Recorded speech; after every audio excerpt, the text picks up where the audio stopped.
tentang bagaimana budidaya ikan di pekarangan. Okay. Selanjutnya waktu dan tempat saya persilahkan kepada Pak Alim. Terima kasih Pak Tony. Assalamualaikum warahmatullahi wabarakatuh. Semoga semuanya sehat walafiat. Walaupun dalam masa-masa pandemi COVID, semoga kita tetap sehat, kuat, semangat untuk tetap berkarya. Baik, tadi Pak Tony, Pak Dr. Tony sudah menyampaikan pengantarnya. Terima kasih Pak Tony pengantarnya. Kemudian saya akan menyampaikan sedikit saja tentang ya pengantar teori dari budidaya ikan ini. Akan tapi kemudian nanti kita akan banyak praktek seperti apa. Nanti kita akan mempraktekkan langsung di kolam. Nah, saat ini saya berada di pekarangan. Yang pekarangan ini digunakan untuk budidaya ikan. Pekarangan ini dikelola oleh suatu panti asuhan yang disebut dengan Panti Asuhan Al-Mutiin yang berada di Maguwo, Kecamatan Banguntapan, Bantul, Yogyakarta. Nanti apa saja yang digunakan di sini fasilitasnya, kemudian apa saja yang dibudidayakan, kemudian bagaimana tekniknya. Baik, Oke. Slide berikutnya, monggo. Jadi walaupun kita sudah mengenal budidaya ikan sejak dulu kala ya, sudah nenek moyang kita itu sudah mengenal budidaya ikan. Akan tapi mungkin secara komersial budidaya ikan di pekarangan ini belum banyak. Perkembangan terutama banyak di Jawa ya, karena di Jawa mempunyai lahan-lahan yang sempit sehingga bagaimanapun juga penduduk akan berpikir bagaimana mengoptimalkan lahan yang sempit. Nah, apa saja yang bisa dibudidayakan di lahan pekarangan ini? Untuk ikan air tawar ada ikan mas, biasa juga disebut dengan ikan karper. Gurame juga bisa dibudidayakan. Nila, lele, patin, ikan gabus jun, ikan gabus juga demikian. Belut juga ada yang membudidayakan, kemudian sidat juga ada. Sekarang juga banyak ikan hias yang dibudidayakan di pekarangan. Nah, ini akan mempunyai nilai ekonomis yang lebih tinggi juga. Akan tetapi sekarang juga ada beberapa ikan laut dan udang, terutama di daerah-daerah pesisir, itu juga dibudidayakan di pekarangan. Sebagai contohnya dulu pada saat udang windu masih berjaya, itu pembenihan bisa dilakukan di lahan-lahan pekarangan. Tahun sekitar 80-90-an kita cukup banyak. Kemudian pembenihan kerapu juga banyak dilakukan di pekarangan. Dan saat ini juga udang faname juga banyak dibudidayakan di lahan pekarangan. Nah, ada dua pola ya, dua pola untuk budidaya ini. Yang pertama ada yang hanya sebagai hobi. Oke lah hobi. Hobi tapi menghasilkan tadi protein. Hobi menghasilkan ikan hias. Ya. Ada juga yang sebagai usaha. Apakah itu usaha sampingan maupun usaha utama. Ya. Nah, budidaya ikan di pekarangan bisa menggunakan berbagai macam sistem ya. Bisa kalau pekarangannya masih cukup luas, bisa kolam tanah, atau menggunakan bak beton. Bisa juga menggunakan fiberglass. Ya, di sini di tempat kita nanti kita akan memperlihatkan fiberglass untuk membudidayakan ikan. Banyak juga yang menggunakan kolam-kolam terpal. Ada juga yang menggunakan ember-ember plastik, banyak ya. Kemudian ada juga yang menggunakan kontainer. Nanti kita akan menunjukkan juga bagaimana kita membuat model untuk budidaya ikan menggunakan kontainer. Drum juga bisa. Kemudian di Jogja itu juga banyak yang menggunakan bis beton. Jadi bis beton ditumpuk begitu sekitar 2, kemudian digunakan untuk budidaya ikan. Kita nanti akan memperlihatkan juga. Di sini ada beberapa sistem yang kita gunakan. Oke, jadi itu berbagai macam fasilitas untuk wadah budidaya ikan. Tentang bentuknya itu bisa menyesuaikan bentuk lahan. Apakah itu bundar, persegi panjang atau persegi 4. Oke.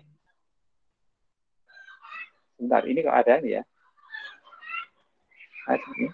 Iya, itu sebentar ya. Ya, sebentar, ada. Oke. Ada yang ini. Saya share lagi ya Pak Alim sebentar. Ya, sebentar ya. Oke, ya.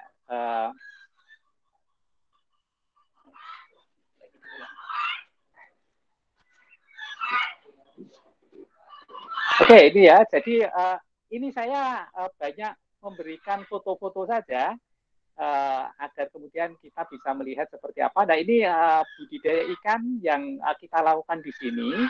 Ini dengan model aquaponik. Jadi di situ ada sayuran di atas fiberglass itu, yang di dalam fiberglass itu adalah ikan, bisa ikan lele, ikan nila, atau ikan-ikan yang lain dibersihkan. Nah, ini kita lakukan di sini. Jadi kita bisa menghasilkan ikan sekaligus menghasilkan sayuran untuk peningkatan gizi keluarga. Oke, lanjut Ibu Raya.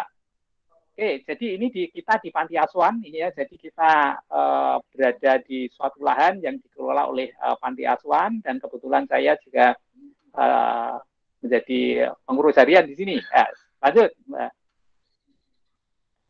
Nah, ini beberapa kegiatan, misalnya saja kegiatan-kegiatan penyuluhan dan lain sebagainya. Kemudian juga kita mengumpulkan anak-anak untuk pengajian.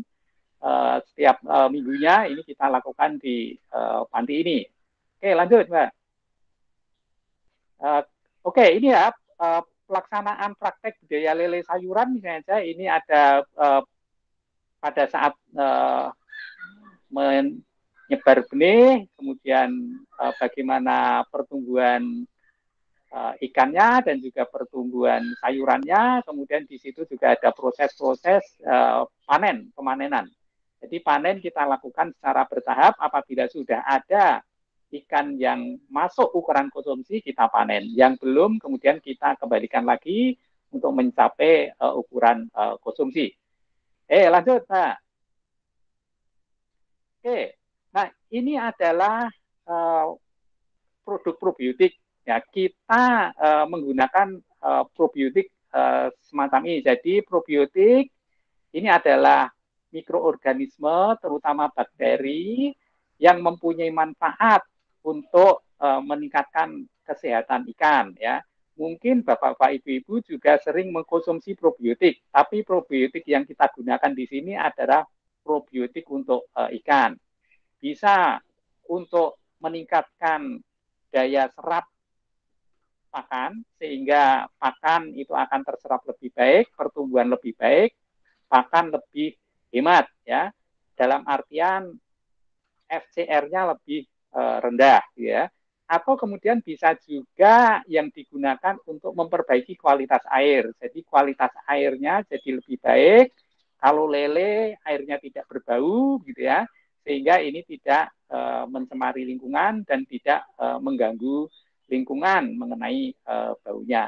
Nanti kita akan menerangkan bagaimana mengembangbiakkan probiotik.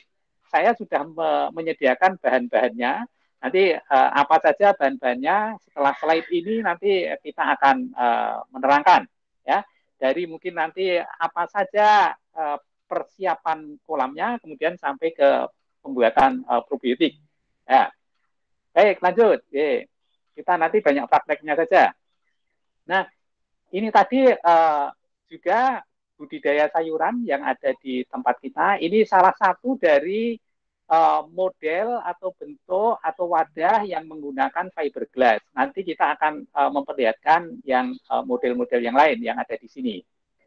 Oke, lanjut, Mbak. Oke, ini ya sama ya. Oke, lanjut saja. Ini tadi sudah ya. Lanjut, probiotik ini. Oke. Nah, kemudian di pekarangan kita juga bisa memelihara larva ikan gurami. Kalau di Jogja, kita bisa membeli telur ikan gurami. telur ikan gurami itu kemudian kita tetaskan di akuarium, kemudian kita pelihara. Nanti apabila sudah mencapai ukuran tertentu bisa kita jual. Jadi kita bisa menghasilkan benih tanpa kita harus mempunyai lahan yang luas, karena telur ikan gurami bisa kita beli dari petani-petani yang mempunyai induk gurami. Oke, lanjut. Nah, ini contoh-contohnya juga ini bagaimana persiapan benihnya. Jadi benih-benih harus sehat, jadi tidak ada yang cacat, tidak ada yang sakit, kemudian lincah, juga warna adalah warna yang cerah, nafsu makan tinggi, gitu ya, nafsu makan tinggi. Oke. Nah, nanti kita juga akan memperlihatkan benih yang baru datang di sini. Ini baru kita aklimatisasi yang akan kita tebar di kolam-kolam. Oke, lanjut. Nah, ini kemudian juga setelah ikan-ikan kita panen, kemudian kita lakukan pengolahan. Itu ada beberapa produk olahan, kaki naga, otak-otak, dan lain sebagainya. Jadi bisa kita menjual produk-produk itu dari hasil lahan pekarangan kita. Ya. Oke, lanjut. Nah, selain itu juga kita bisa mengintegrasikan dengan tanaman. Di sini kita mengintegrasikan dengan tanaman pisang di sini. Jadi perkebunan pisang. Jadi limbah dari ikan, limbah air dari budidaya ikan itu mengandung pupuk yang sangat bagus untuk pertumbuhan, sehingga pertumbuhan tanaman juga lebih baik. Jadi di sini ada tadi sayuran yang dalam bentuk aquaponik, kemudian juga pisang. Ya. Lanjut. Lanjut, Mbak. Nah, ini pertumbuhan pisang saja. Lanjut saja, Mbak. Ya. Oke, ini materi saya tidak cukup banyak, akan tapi yang penting kita praktek di sini seperti apa nanti kita akan melaksanakan. Jadi terima kasih untuk Desa Apps, kemudian juga terima kasih Departemen Perikanan, Fakultas Pertanian UGM juga, kemudian juga Lembaga Kesejahteraan Sosial Anak Al-Mutiin yang dulu disebut dengan Panti Asuhan, sekarang namanya adalah LKSA. Ini nama yang baku di seluruh Indonesia. Nah, sekarang kita akan menerangkan apa saja yang perlu kita persiapkan dan kemudian juga apa saja yang perlu kita lakukan pada saat kita mempersiapkan probiotik, karena sekarang ini probiotik sangat banyak digunakan dan hampir setiap usaha perikanan itu sekarang menggunakan probiotik. Oke, nah untuk persiapan kolam kita bisa menggunakan ini ya di sini ada namanya lah ya, tidak saya sebut ya. Ini untuk desinfeksi. Nah selain itu juga kita bisa menggunakan ini. Ini kalau di Jogja namanya garam krosok, garam kasar ya, garam krosok. Mungkin kalau di daerah lain namanya lain juga ya, lain juga. Nah, kemudian kita biasa menggunakan seperti ini. Ini untuk semprotan, ya. Kalau misalnya kolamnya banyak, bisa juga menggunakan sprayer yang digendong, misalnya. Tapi kalau dalam skala kecil bisa menggunakan ini. Ini fungsinya apa? Nanti untuk menyemprotkan desinfeksi pada saat kita membersihkan kolam untuk persiapan. Nah, bagaimana caranya? Ini adalah 2 literan ya. Ini 2 literan. 2 literan. Nah, ini bisa kita tambahkan ini namanya ya. Ini desinfektan, ini ya. Ini kita cukup satu tutup ini untuk 1 liter ya. 1 tutup untuk 1 liter. Jadi kalau ini tadi 2 liter, kita tambahkan 2 tutup gitu ya. Kita tambahkan 2 tutup. Saja. Ya. Kita tambahkan 2 tutup. Kita masukkan di sini. Ya, kemudian nanti kita tambahkan air. Nanti kita akan mempraktekkan di sana. Kita tambahkan air. Ya, ya. Ini biasa kita gunakan untuk desinfeksi peralatan-peralatan maupun juga kolam. Kolam apa? Kolam biasanya kolam fiberglass atau kolam terpal atau kolam yang beton. Kalau kolam tanah tentunya tidak menggunakan seperti ini. Kalau kolam tanah biasa menggunakan kapur ya, bukan kapur. Nanti kemudian kita tambahkan air sampai penuh 2 liter ya. Nah, ini nanti kita semprotkan di bak yang akan kita gunakan. Setelah disemprotkan, kita tunggu beberapa saat, kemudian kita bilas ya. Setelah kita bilas, air kita masukkan sampai sesuai dengan keinginan kita, ya keinginan kita berapa ketinggiannya. Kemudian kita beri garam krosok, ya. Ini seberapa banyaknya? Biasanya sedikit saja, ya. 5 gram per liter sudah cukup ya, 5 gram per liter. Oke, kemudian biasanya kita larutkan dulu di suatu ember, kemudian setelah larut kita tebarkan di bak yang akan kita gunakan untuk budidaya ikan ya. Oke, itu air sudah siap ya, air sudah siap, akan tapi belum bisa kita tebar ikannya ya. Oke, biasanya kita tunggu sekitar 5 sampai 7 hari ya. Apa maksudnya? Maksudnya agar kemudian tumbuh sedikit plankton ya. Nah, apabila air yang digunakan itu adalah air sumur, biasanya air sumur itu mempunyai kesuburan yang rendah. Air sumur juga bibit planktonnya itu juga rendah. Kalau seperti itu bisa kita tambahkan pupuk cair ya. Kita tambahkan pupuk cair. Kemudian kita tunggu nanti pada hari ke-5 atau hari ke-6 itu planktonnya sudah cukup banyak sebagai pakan alami ikan-ikan yang masih kecil, bibit-bibit ikan yang masih kecil tadi ya. Oke, itu persiapannya. Nanti kita langsung ke sana ke area praktek ya. Nah, kemudian yang kedua ini saya akan menerangkan tentang probiotik. Bagaimana kita bisa melakukan pembiayaan probiotik ya, pembiayaan probiotik. Nah, ini probiotik ini yang kita produksi ya. Nah, seperti ini. Nah, probiotik di pasaran ada beberapa bentuk ya. Yang pertama bentuknya adalah bentuk serbuk seperti ini. Bentuk serbuk, di dalamnya ini serbuk ya, dalamnya serbuk. Nah, yang kedua ada juga probiotik dalam bentuk cair ya, dalam bentuk cair.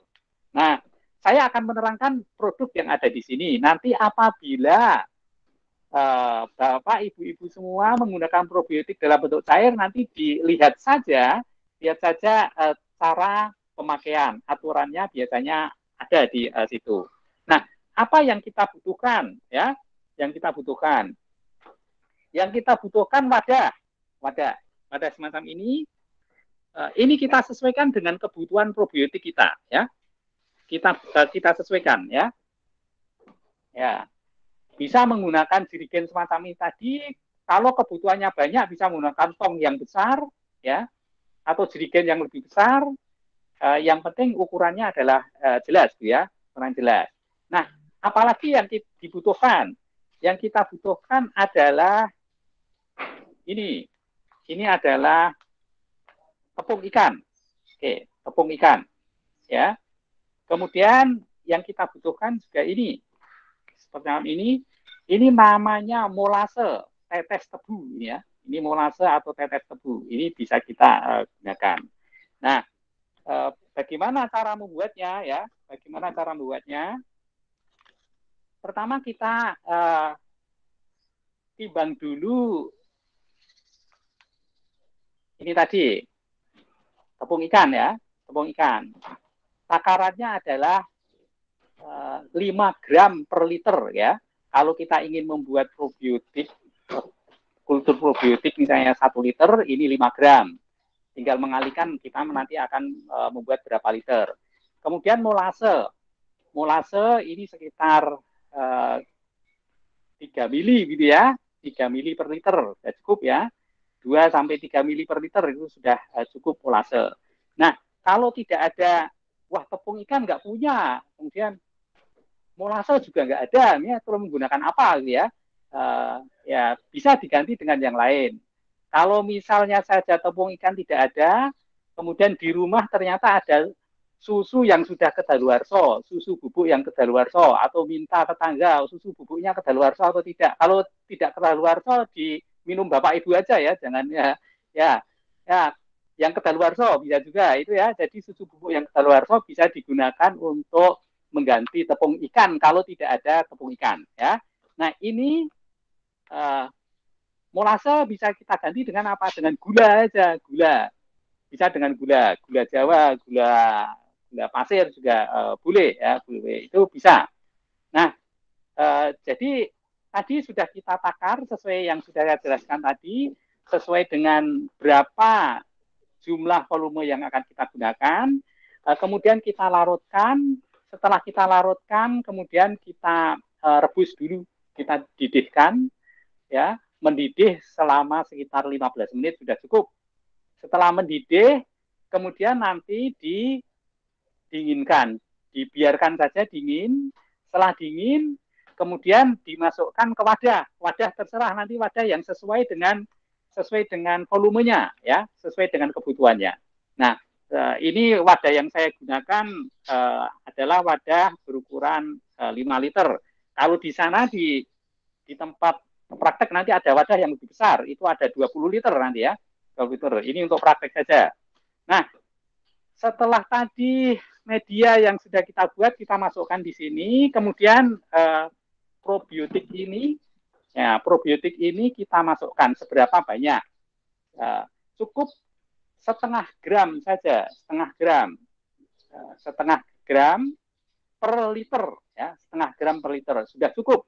Kemudian kita gojok-gojok begini, kemudian kita tutup. Nah, tutup, nanti bakteri akan tumbuh dengan baik. Nah, ini saya buat kemarin ini ya, untuk mempraktikkan aja kita buat kemarin. Kita lihat di sini ya, ini ini jirigennya mengembung gitu ya. Jirigennya mengembung. Ini menunjukkan bahwa bakteri itu sudah tumbuh dengan baik. Kalau kemudian kita buka, ini nanti akan gasnya akan keluar ya. Nah ini seperti ini bakteri sudah cukup baik pertumbuhannya. Nah ini cara untuk mengembangbiakkan probiotik dengan cara yang mudah. Semua bisa di rumah ya. Semua bisa di rumah bisa melakukan itu. Nah kemudian bagaimana probiotik itu kita gunakan ya? Bagaimana probiotik itu kita gunakan? Nah ini kita akan mempraktekkan bagaimana mencampur probiotik ini dengan pakan ya, dengan pakan. Di sini saya sudah menyiapkan pakan ya, menyiapkan pakan. Oke, kita menggunakan ini aja. Kalau menggunakan plastik juga boleh ya. Menggunakan plastik boleh, menggunakan toples juga boleh ya. Ini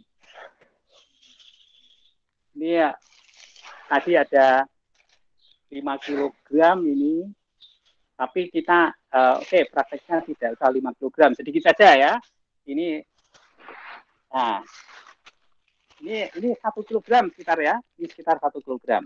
Oke, 1 kg. Nah, berapa jumlah probiotik yang kita tambahkan dari hasil kultur tadi? 1 kilo ini membutuhkan 100 ml saja. 100 ml ya. Hanya membutuhkan 100 ml saja. Jadi sedikit ya, sedikit. Nah, ini kalau ini kita ngempes lagi, ini sudah kita buka, ini ngempes lagi, tapi tidak kemudian ngempes seperti semula, tapi ini sudah jadi. Nah, ini bisa kita perkirakan saja 100 ml. Jadi kalau 100 ml itu ya setengah gelas begitulah sekitar ya. Kalau di lapangan kan mungkin tidak harus persis sekali ya. Ya tidak harus persis sekali. Oke, setengah gelas. Saya ambil gelas.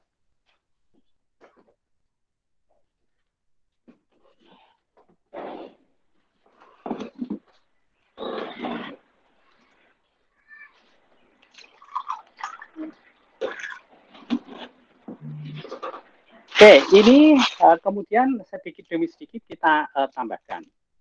Nah. Ya. Oke. Oke. Kemudian ini kita gembungkan gini kita. Ya. Ini cara yang mudah demikian ya. Cara yang mudah demikian. Nah, nanti kalau menggunakan toples juga bisa demikian. Jadi saya ulang ini hanya 100 ml per kilogram pakan ya. Jangan terlalu banyak. Kalau terlalu banyak nanti terlalu basah ya, terlalu basah. Oke. Jadi seperti ini. Nah.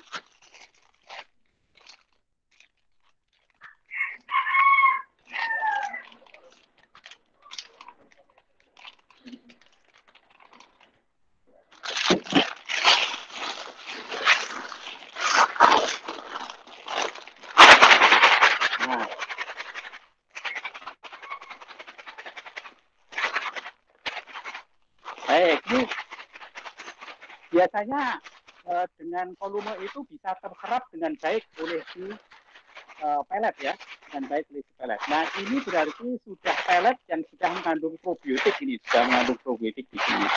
Nah, akan lebih baik lagi, ini kemudian kita tutup begini, ya. Kemudian kita diamkan semalam ya, kita diamkan semalam. Besoknya baru kita gunakan. Itu akan lebih baik. Walaupun ini juga sudah bisa digunakan seperti ini. Akan tapi diinkubasi dulu paling tidak 1 malam itu akan lebih baik untuk memberikan kesempatan bakteri untuk tumbuh di sini agar menyederhanakan protein-protein yang ada di sini. Nah, ini tetap tidak menggumpal ya, yang penting tidak menggumpal ya. Jadi tetap seperti ini. Oke, ya, ini adalah bagaimana kita membuat probiotik, kemudian mempraktekkan dicampur di pakannya. Jadi cukup mudah. Jadi semuanya bahan-bahannya ada di rumah kita, di sekitar kita, bisa kita juga beli di sekitar kita, ya. Silakan. Jadi ini beberapa hal yang saya sampaikan. Nanti kita akan langsung ke lapangan, gitu ya, melihat modelnya, kemudian melihat bagaimana prakteknya untuk persiapan dan juga menebar benih. Di sana tadi ada benih yang baru saja datang. Ya, kemudian kita akan menyampaikan di sana. Baik, mari kita ke lapangan ya.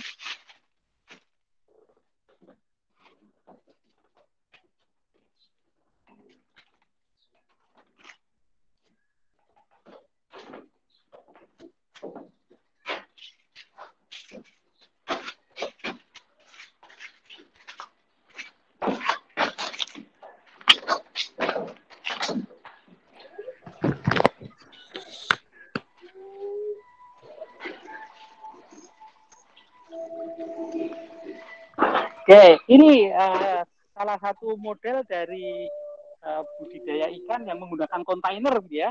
Dengan kontainer, kemudian kita gunakan resirkulasi. Jadi di sini kebetulan ikannya ikan nila, gitu ya. Kita bisa juga di sini misalnya saja membesarkan koi juga boleh, yang lebih mempunyai nilai ekonomis tinggi misalnya. Atau ikan-ikan yang lain juga bisa ya. Ini. Nah, ini apa saja yang kita perlukan di sini adalah kontainer, ya. Ini ya, atau mungkin juga kita menggunakan wadah-wadah bekas juga boleh lah ya, mungkin tong dan lain sebagainya boleh. Nah, kemudian ini adalah juga wadah bekas apa? Bekas tempat sampah ini ya, bekas tempat sampah. Kemudian kita gunakan, kita koneksikan dengan yang ada di sini, ya. Fungsinya di sini adalah untuk pengendapan. Fungsinya di sini adalah untuk pengendapan, ya. Nah, kemudian airnya akan mengalir ke sini, ya. Airnya akan mengalir di sini. Ini sebagai filternya nanti, ya. Sebagai filternya ada di sini. Nah, filter ini isinya apa? Ya, isinya seperti ini. Di sini adalah biobol. Biobol. Nah, biobol ini fungsinya adalah untuk pertumbuhan bakteri-bakteri pengurai agar kemudian kualitas airnya akan tetap baik. Selain itu, kita juga bisa menggunakan ini filternya. Jadi kalau kita lihat di sini filternya sudah agak kotor gitu ya, bisa kemudian kita bersihkan apabila sudah banyak kotoran yang ada di situ, ya. Nah, kemudian airnya akan mengalir lagi ke sini. Nah, yang diambil untuk mengalirkan air ke wadah pengendapan adalah air yang berada di bawah, ya. Air yang berada di bawah. Jangan mengambil air yang atas, ya. Yang kotor itu kebanyakan kotoran ada di bawah, ya, ada di bawah. Nah, di sana, ya. Nah, kalau ikannya masih kecil itu ya kita tutup dulu dengan menggunakan jaring atau apa yang agar ikannya tidak bisa masuk.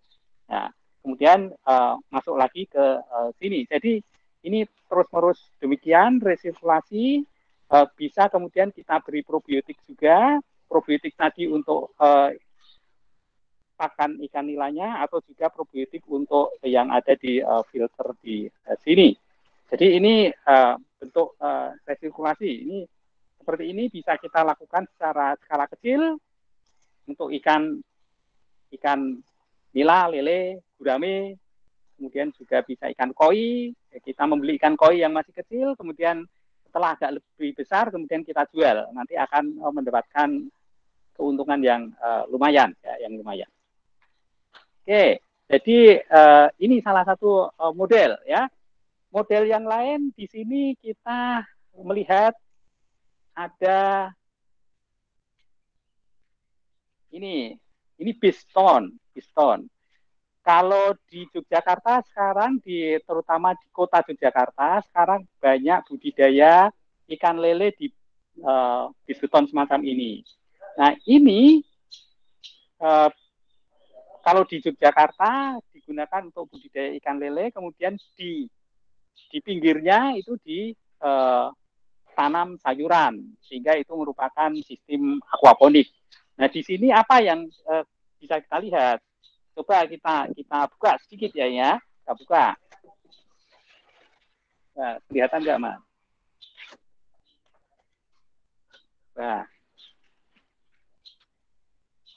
Nah, ini adalah ikan patin, ya, ikan patin. Jadi sudah cukup banyak. Ini sudah bisa untuk dikonsumsi. Ini ikan patin, ya, ikan patin. Jadi ini contoh aja, ya. Contoh bahwa bis beton seperti ini bisa juga kita gunakan. Kita bisa menggunakan bis beton dengan berbagai ukuran. Ini bis betonnya tumpuk 2 ini, ya, tumpuk 2. Jadi ini salah satu contoh bahwa bis beton juga bisa kita gunakan, ya. Misalnya aja menggunakan bis beton yang sudah tidak terpakai juga bisa kita manfaatkan. Oke. Nah, kemudian kita akan memperlihatkan ini fasilitas yang lain. Kebetulan kita mempunyai fasilitas fiberglass ini, ya, mempunyai fasilitas fiberglass macam ini. Ini bentuknya bulat, kemudian untuk pembuangan air itu ada di tengah, ya, biasa disebut dengan central drain, gitu ya, ada di tengah ruangan itu. Nah, kemudian ini bisa mengalirkan air ke sana untuk membuang air, ya, membuang air. Nah, ini yang belum kita isi, ada beberapa yang sudah terisi. Sebagai contohnya di sini, ini nanti kita perlihatkan isinya apa, ya. Ini airnya masih penuh. Ini adalah isinya ikan gurame, ya, ikan gurame. Nah, ada juga di sini yang terisi ikan nila ini ya, ikan nila. Nah, ini ikan nila. Beberapa saat yang lalu kita baru saja panen lele. Nah, ini kita akan budidaya ikan nila pada saat ini. Nah, oke, jadi ini ikan nila. Nah, kemudian kita akan mempraktekkan, coba Mas Adit, bagaimana mempraktekkan untuk penyiapan kolamnya ya. Ingat, dibersihkan dulu, kemudian yang ini aja, yang kosong aja kita gunakan, yang kosong aja dibersihkan, kemudian nanti kita desinfeksi, kemudian kita beri garam ya, kita beri garam. Ya, ini jadi ini yang masih kosong, yang kotor, kemudian yang masih kotor, kemudian akan kita bersihkan ya, akan kita bersihkan. Walaupun nanti mungkin kalau kita menunggu airnya sampai penuh nanti agak lama, tapi yang penting kita tahu prakteknya seperti apa ya. Siapa? Iya, ini sementara memang ini baru direnovasi, jadi masih ada beberapa bak yang kosong. Ini karena penyiapan untuk budidaya berikutnya kita renovasi dulu ya, kita renovasi dulu. Nanti tambahin Mas. Ini sudah saya isi baiknya, tinggal tambah air aja.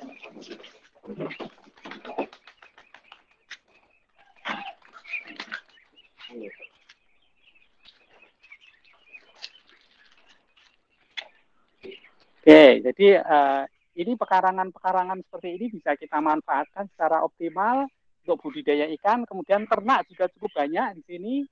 Ada ternak-ternak bebek dan mentok ya banyak. Kemudian pisang juga cukup banyak. Jadi ini merupakan salah satu cara bagaimana kita mengintensifkan, memanfaatkan pekarangan. Nah ini silakan. Jadi ini praktek bagaimana bersihkan, kemudian nanti akan kita desinfeksi. Setelah kita desinfeksi, kemudian nanti akan kita beri garam.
Oh ini selangnya, sama selangnya ini.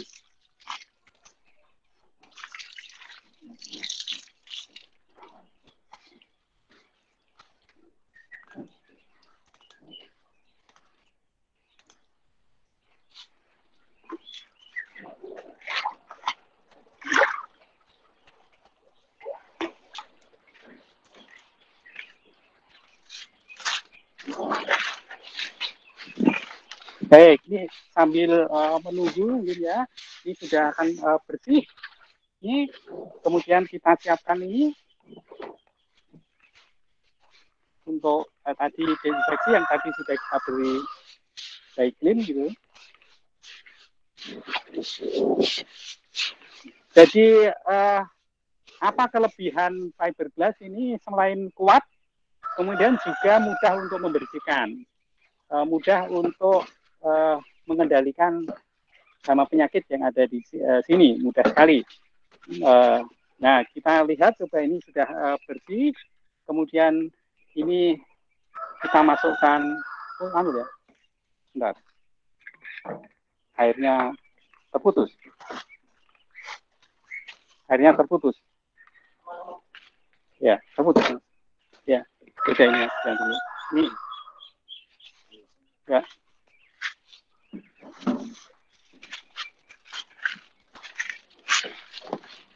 Oke. Oke, Mas.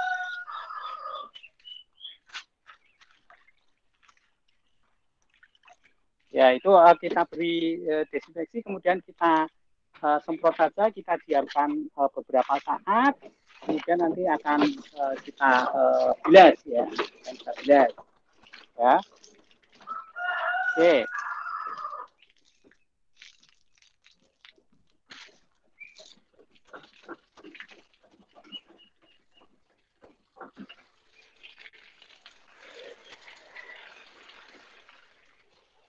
Nah, ini kita semprot seperti ini, kita diamkan nanti sekitar 1-2 jam agar kemudian bisa mati seluruh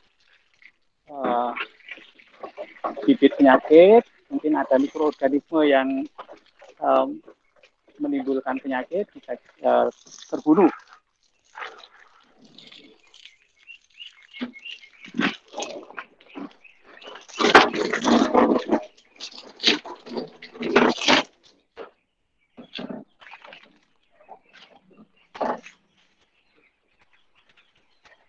Oke, nah ini desinfeksi semacam ini bisa kita lakukan di peralatan-peralatan yang lain, misalnya ada seser untuk jeruk ikan itu, atau mungkin juga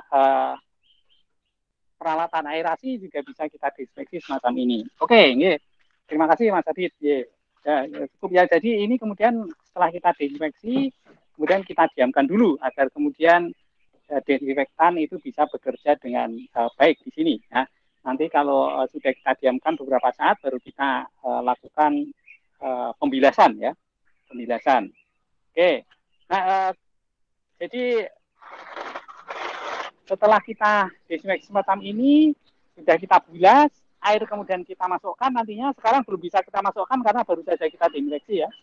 Nah, air sudah kita masukkan, kemudian kita melarutkan garam ini di ember begini, kita larutkan, kita aduk, kemudian kita masukkan di bak yang sudah terisi air tersebut ya.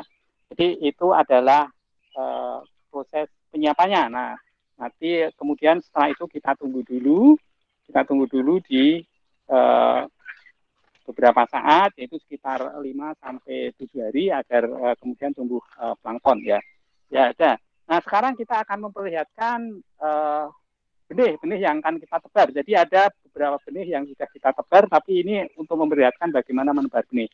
Kan Mas Rizky, menebar benih.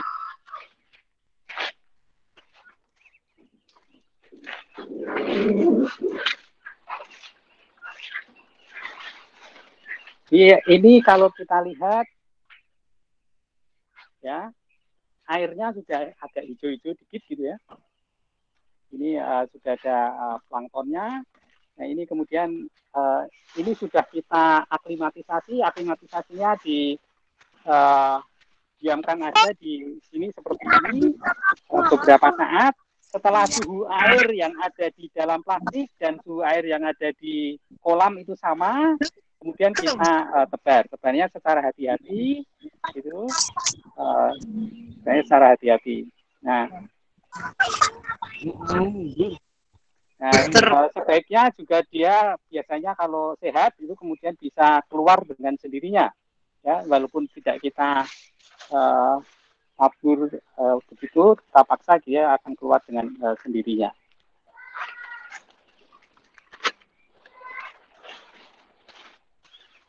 Jadi ini baknya berukuran 1,5 meter. Ini adalah tempat untuk membuang air di tengah. Kemudian tingginya adalah 1,25 cm ya. 1,25 meter maksud saya ya. 125 cm maksud saya.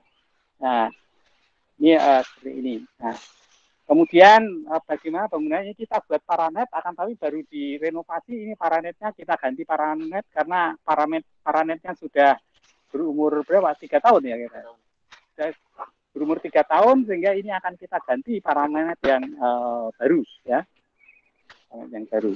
Ini demikian ini adalah untuk menebar ininya kita lihat ini ikan nila ya. Ikan nila. Nah, ini ya, biasanya mau keluar sendiri kita diamkan aja, kita sini kita masukkan air sedikit demi sedikit, nanti dia akan keluar sendiri. Ya, jadi ya, kita beli ikan-ikan yang sehat, tidak cacat, gitu ya, tidak cacat, tidak ada luka.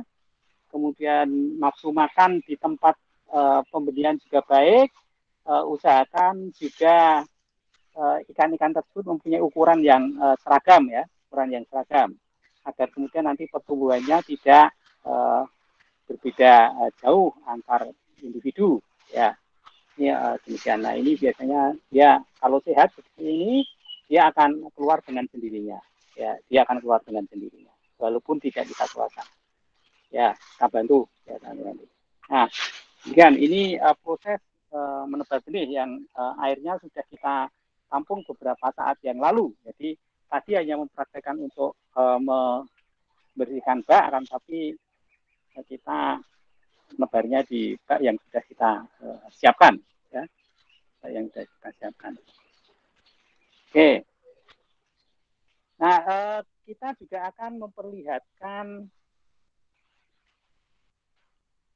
ikan yang sudah kita budidayakan, ikan gurame, tapi perlu menurunkan air terlebih dahulu karena airnya cukup tinggi. Kita nanti biar diturunkan Mas Adi, kalau sudah turun, sementara kita mungkin bisa mengisi dengan keterangan atau tanya jawab yang lain.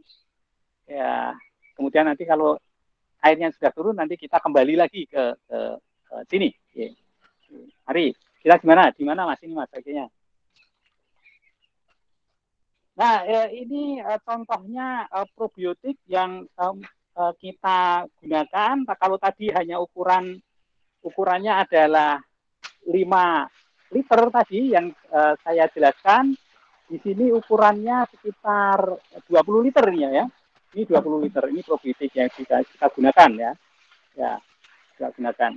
Jadi tergantung kebutuhan kita seberapa banyak probiotik yang akan kita kultur ya.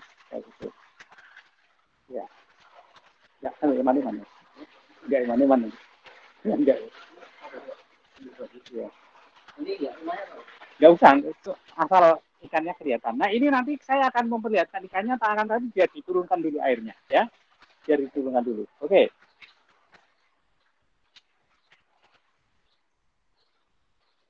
Ya, kembali lagi.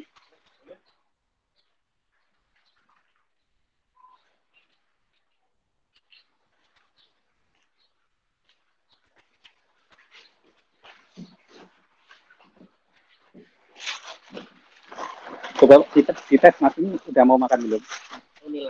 Ya, sedikit aja. Nanti kalau sudah kan nanti diperlihatkan kalau sudah mau makan. Kalau belum ya. Yang ini aja Mas. Yang kecil aja.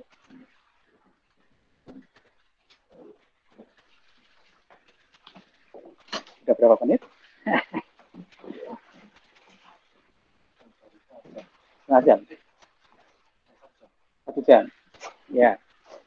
Nah, demikian Bapak Ibu, tadi saya menyampaikan sedikit pengantar dari presentasi yang sudah nanti dibagikan oleh panitia.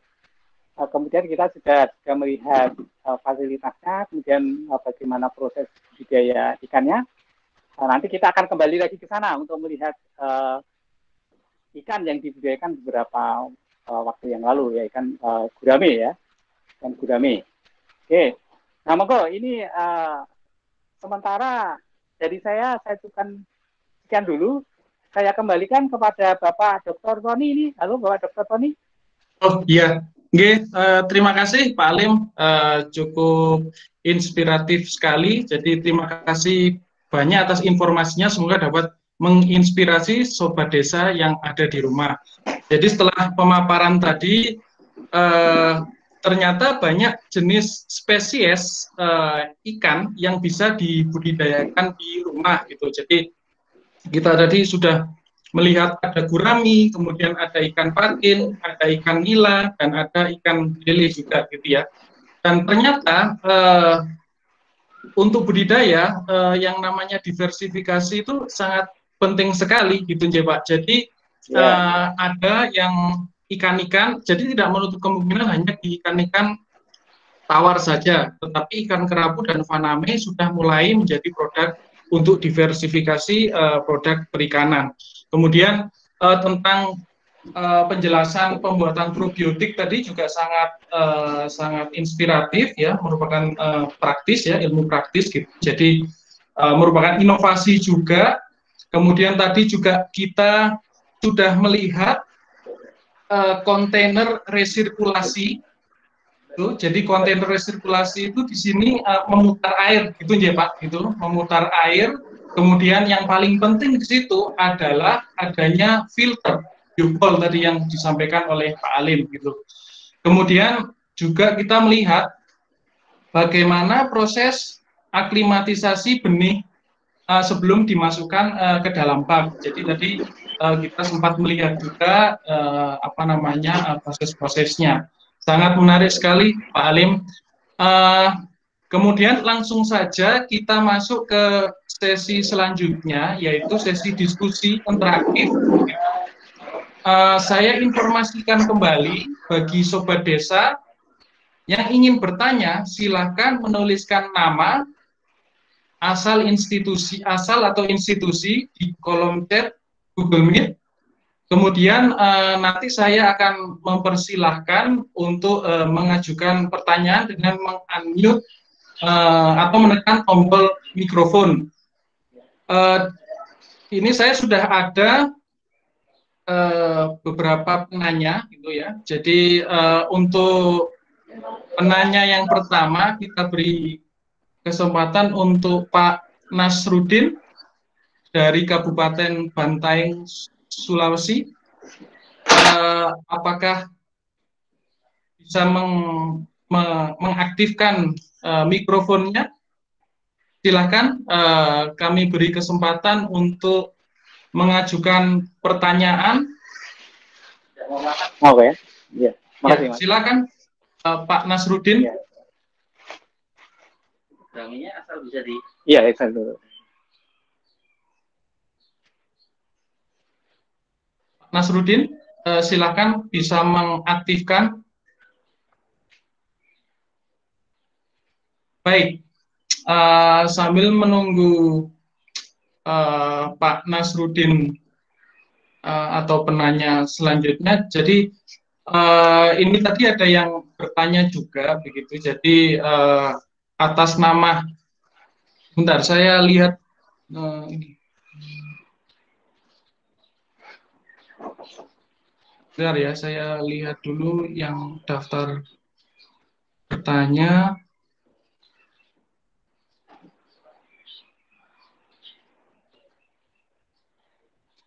Atas nama Budi Astuti dari DPPKP Bantul,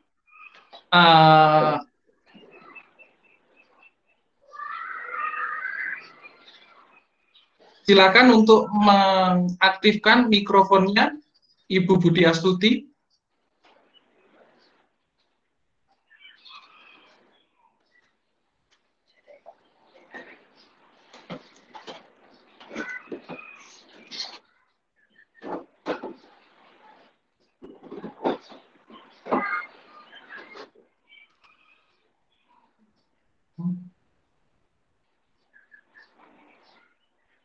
Kalau tidak, saya lanjutkan ke penanya selanjutnya.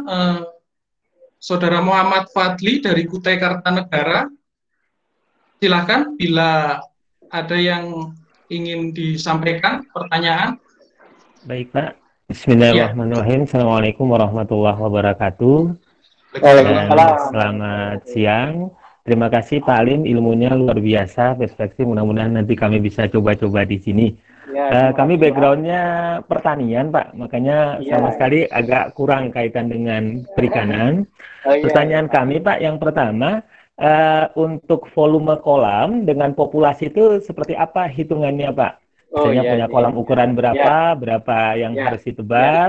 iya, Kemudian frekuensi pemberian pakan itu berapa iya, hari sekali atau setiap hari berapa kali? iya, Kemudian porsi pemberian pakannya, Pak, dengan iya, populasi iya, iya, berapa iya, jumlahnya? iya, Kemudian yang terakhir kaitan dengan kolam terpal, Pak. Kalau tadi kan belum ada contohnya kolam iya, terpal. iya, Apakah untuk iya, kolam terpal itu punya treatment tersendiri dibandingkan kolam-kolam yang Bapak tadi punya iya, di apa lokasi? iya. Termasuk kira-kira untuk pakan tambahan dari skala rumah tangga yang bisa Bapak berikan alternatif untuk apa kolam ikan di halaman atau di rumah, Pak. Mungkin itu sementara Iya. dari kami, Pak. Terima kasih. Assalamualaikum warahmatullahi wabarakatuh. Waalaikumsalam warahmatullahi wabarakatuh. ya, terima kasih Pak Fadli. Saya meringkas pertanyaannya. Jadi pertama tentang volume air, kemudian tentang porsi pakan, kemudian bagaimana tentang kolam terpal dan pakan dalam skala rumah tangga. Begitu. Oke. Monggo Pak Alim. Ya, terima kasih Pak Fadli atas pertanyaannya, pertanyaan yang menarik sekali ya. Salam untuk teman-teman yang ada di Kutai Kartanegara, semoga sehat semua. Ya. Oke, untuk kepadatan ya tadi ya, berapa ikan yang ditebar di kolam dengan volume tertentu, itu sangat tergantung pada ikannya ya, tergantung pada ikannya. Contohnya kalau ikan lele gitu ya, ikan lele itu mempunyai alat pernafasan tambahan, ya, alat pernafasan tambahan yang disebut dengan arboresen, gitu ya. Sehingga ikan lele itu bisa hidup di oksigen yang rendah. Karena mempunyai alat pernafasan tambahan tersebut, sehingga kita bisa membudidayakan dengan kepadatan yang tinggi, dengan kepadatan yang tinggi. Jadi kalau kita membudidayakan tadi ikan lele misalnya, jadi bak kita yang tadi sudah saya tunjukkan, yaitu mempunyai diameter 1,5 meter, kemudian tingginya tadi tinggi bak itu adalah 1,25 meter, akan tapi biasanya kita isi dulu tidak full ya.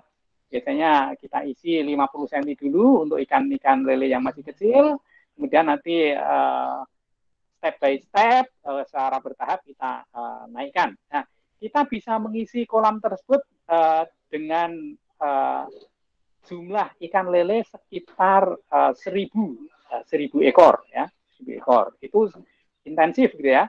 Apabila bapak-bapak, ibu-ibu masih belum mempunyai, masih mencoba pertama kali, jangan terlalu tinggi dulu kepadatannya ya, jangan terlalu tinggi dulu kepadatannya. Mungkin 1 ekor ikan untuk lele ya itu 2 liter air, jangan terlalu tinggi dulu. Kalau tadi kan sudah cukup tinggi ya. Jadi kalau sudah cukup intensif itu bisa 1 liter ikan itu 1 ekor bibit lele, itu intensif ya, intensif. Tapi saya menyarankan untuk latihan dulu jangan terlalu tinggi kepadatannya, dikurangi aja kepadatannya. Nah, kalau untuk ikan yang lain, misalnya ikan nila misalnya, karena ikan nila tidak mempunyai alat pernafasan tambahan seperti lele, kepadatan tidak bisa sepadat ikan lele ya.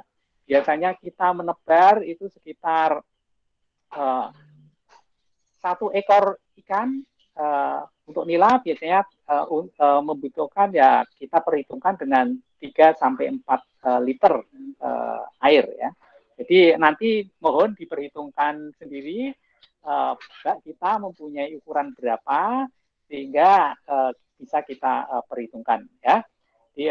itu jadi kepadatannya seperti itu ya, kepadatan. Jadi kita perhitungkan dengan volume airnya ya. Jadi kalau untuk ikan-ikan yang mempunyai alat pernafasan tambahan itu bisa kita tebar yang lebih padat ya, yang lebih padat. Kemudian pertanyaan yang kedua tentang pakan gitu ya, tentang pakan. Pakan biasanya kita berikan 2 kali sehari ya, sore dan pagi, gitu saja, sore dan pagi. Jadi ada juga yang memberikan 3 kali, ada juga yang memberikan 4 kali ya. Kita hanya memberikan 2 kali saja. Untuk nanti bisa juga memberikan yang sering juga boleh. Tapi dengan 2 kali itu ternyata pertumbuhannya juga sudah bagus ya, sudah cukup bagus. Mengapa? Karena kalau ini kita pelihara di rumah, ada kemungkinan pada siang hari kita tidak ada di rumah. Ya, mungkin kita mempunyai kegiatan di luar. Jadi pada saat pagi saja kita memberi pakan, kemudian pada saat sore, pada saat kita sudah pulang kita beri pakan. Itu sudah cukup, ya, sudah cukup. Seberapa banyak yang diberikan, ya? Yang diberikan adalah untuk ikan yang masih kecil baru saja tebar biasanya 5% ya, 5% dari total berat tubuh ikan. Ya, bisa kita perkirakan berat tubuhnya berapa ya totalnya. Nah, kemudian berangsur-angsur akan turun ya, diturunkan 4-3, kemudian kalau sudah mau panen itu kita hanya memberikan sedikit saja ya, 2% saja. Jadi berangsur-angsur turun, persentasenya berangsur-angsur turun ya. Tapi jumlah pakannya pasti naik karena biomasanya naik ya. Persentasenya yang kemudian turun. Oke, kemudian pertanyaan yang ketiga adalah kolam terpal gitu ya. Secara prinsip persiapan untuk budidaya desinfeksi juga bisa menggunakan cara-cara yang sudah kita tunjukkan tadi. Jadi dengan menggunakan desinfektan, kemudian disemprot, kemudian nanti dibilas kembali setelah beberapa saat ya. Tapi kalau itu kolam tanah biasanya tidak menggunakan desinfektan yang kita semprotkan semacam itu. Kalau kolamnya kolam tanah biasanya kita menggunakan kapur, kita tebar kapur ya. Biasanya sekitar 50 atau 100 gram per meter persegi kapur sudah cukup ya. Sudah cukup. Hal itu juga tergantung pada pH tanah. Kalau pH tanahnya masam itu membutuhkan kapur yang lebih tinggi dosisnya ya, yang lebih tinggi dosisnya. Oke, kemudian pakan apa saja ya, saya pakan selain pakan pelet, pakan apa saja yang bisa kita berikan ya. Nah, ini juga sangat tergantung pada spesies ikannya ya. Kalau kita menggunakan atau memelihara ikan gurame, kita bisa menambahkan pakan yang berupa daun-daun ya. Misalnya daun pepaya, kemudian daun talas ya, bisa kita gunakan seperti itu. Oke. Nah, pakan-pakan yang lain bisa kita gunakan juga tergantung pada sistem kolamnya. Kalau sistem kolam mengalir itu bisa kita berikan pakan-pakan tambahan sisa-sisa rumah tangga. Kalau mengalir terus ya, akan tapi kalau tidak mengalir itu nanti akan sangat menurunkan kualitas air sehingga sebaiknya tidak diberikan sisa-sisa seperti itu ya, sisa-sisa limbah rumah tangga ya. Oke, jadi ada juga yang memberikan misalnya aja limbah-limbah ternak juga bisa, terutama untuk lele itu bisa kita berikan limbah-limbah ternak ya, karena lele itu mempunyai ketahanan yang cukup baik pada kondisi kualitas air yang minim ya. Jadi itu saya kira ada 4 pertanyaan ya Pak Tony, saya kira sudah terjawab. Nanti kalau belum terjawab atau mungkin masih ada yang kurang nanti bisa kita tambahkan. Terima kasih Pak Tony. Iya, terima kasih. Terima kasih, ya sudah menjawab semua gitu. Kemudian ada penanya selanjutnya yang tadi sepertinya koneksinya terputus, atas nama Pak Nasrudin dari Sulawesi. Apakah sudah kembali di sini, silakan mengaktifkan tombol mikrofonnya yang ada di bawah, layar di bawah. Oke, Ye. Nanti apabila tidak ada pertanyaan, nanti kita akan kembali lagi ke Sudrada. Sudah bisa Oh, connect? iya, Ya. sudah Pak. Ya. Ya, ya. Silakan Pak Nasruddin untuk mengajukan pertanyaannya. Assalamualaikum warahmatullahi wabarakatuh. Waalaikumsalam.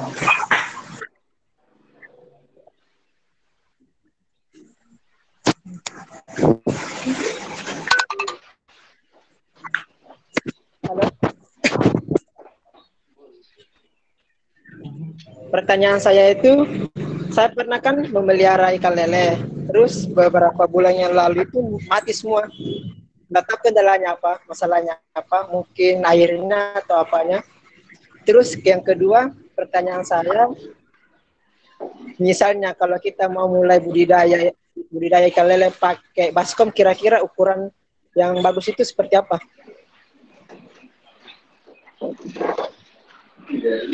Oke. Hanya ada 2 pertanyaan. Ya. Jadi, oke, baik. Ya,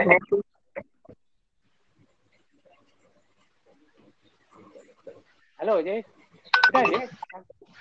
Baik. ya Terima sudah. kasih atas pertanyaannya dari Sulawesi Selatan, ya. Ye. Baik. Jadi ada kematian ikan lele, gitu ya. Ya, biasanya pada saat beberapa saat setelah tebar itu biasanya sering ada kematian, ya, sering ada kematian. Nah, kita lihat kematiannya mempunyai gejala-gejala seperti apa, ya. Apakah ada gejala penyakit atau kualitas air yang jelek, ya, atau mungkin suhu yang rendah, juga bisa. Nah, ini bisa kita lihat dari gejalanya. Memang penyebab kematian ada berbagai macam, ya. Biasanya yang rentan itu pada suhu-suhu dingin, gitu ya. Yang rentan pada suhu-suhu dingin itu adalah timbulnya parasit, ya. Parasit. Ya, parasit banyak di situ yang pada suhu sekitar nanti bulan-bulan Juli, Agustus itu cukup banyak parasit, yaitu parasit bintik putih, ya. Bintik putih. Namanya itu juga cukup banyak. Nah, itu biasanya menimbulkan banyak kematian, itu, ya, banyak menimbulkan kematian. Nah, kemudian juga ada misalnya saja di situ sungut yang menjadi keriting, itu juga bisa menimbulkan kematian. Nah, apakah waktu itu mempunyai gejala-gejala semacam itu atau tidak? Nah, kemudian juga misalnya aja suhu yang rendah, biasanya suhu yang rendah, nafsu makan turun, ya, nafsu makan turun, akan tapi kita malah memberikan pakan terus, sehingga sisa pakan di air itu cukup banyak, ya, sisa pakan di air cukup banyak, sehingga pakan itu akan membusuk, ya, akan membusuk. Apabila ikan lele tadi tidak mau makan, ada sisa makan yang masih mengambang, itu harusnya kemudian kita bersihkan, kita angkat saja. Kalau tidak nanti akan membusuk, menimbulkan jamur, menimbulkan kematian, ya. Apabila kemudian sudah ada kematian, biasanya kemudian menular pada ikan-ikan individu yang lain.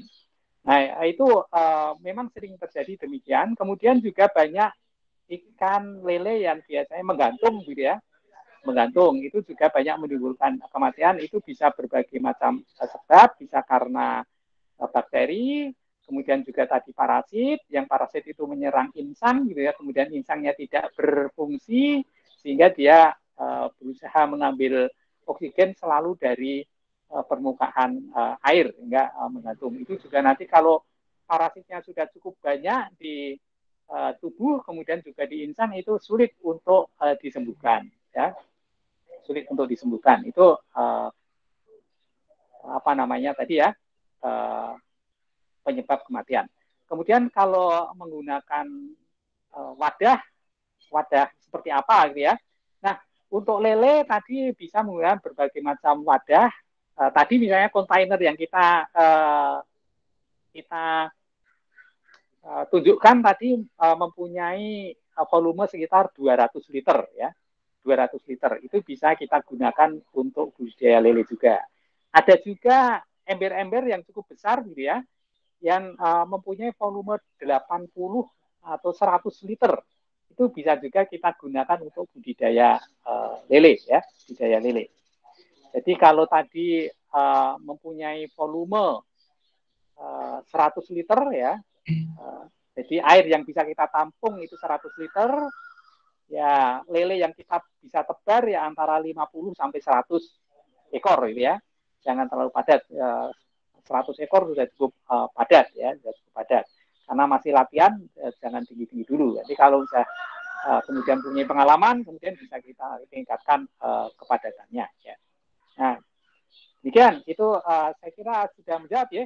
Nanti kalau ini kita akan melihat gurame nanti ya. Nanti kemudian pakan gurame itu apa saja, jadi tidak selalu pelet ya. Jadi saya sebutkan ya, pakan gurame itu adalah bisa daun pepaya, bisa juga daun kalau di sini namanya daun sente begitu ya. Ya, itu bisa kita gunakan.